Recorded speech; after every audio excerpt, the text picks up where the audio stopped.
Do you have a creepy story? I've got one for you. We're going to call this guy Steve. And Steve says that on a Thursday night, him, his mom, his dad, and his sister all sat down to dinner. It was during the week, which was weird because his mom didn't normally cook during the week.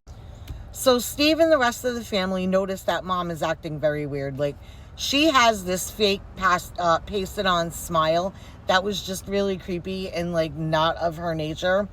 And so to make a long story short, she was basically saying that they could not leave the table until after midnight, which they were all kind of like, okay, yeah, that's weird. Like, why? So his sister decided to test her, and the mom shot her arm out and like grabbed her wrist and like squeezed really hard with that same fake pasted on smile and said, nobody leaves this table until midnight.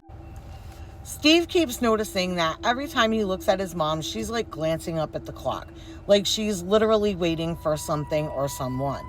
So 11:30 rolls around. All of a sudden, the lights start to flicker, and he can literally hear somebody breathing, like in the other room behind the dining room, like big, long, deep breaths and long sighs.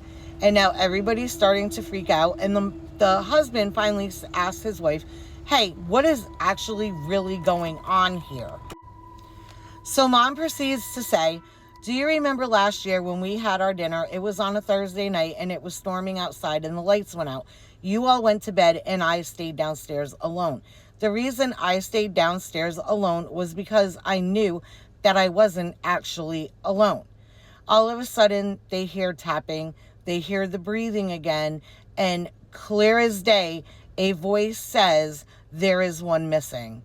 Now everybody's really freaking out, asking her what is going on. And she says, there isn't one missing. I'm right here. She turns around, she looks at her family, and she says, I made a deal with it. The deal was that it was me or it was one of you, and I'm not going to allow it to take one of you. She proceeds to turn around and walk into the hallway on the other side of the dining room and disappears. They wait. It's after midnight. She hasn't come back. To this day, on Thursday nights, they sit down as a family and mom still hasn't returned. What are your thoughts? Bye.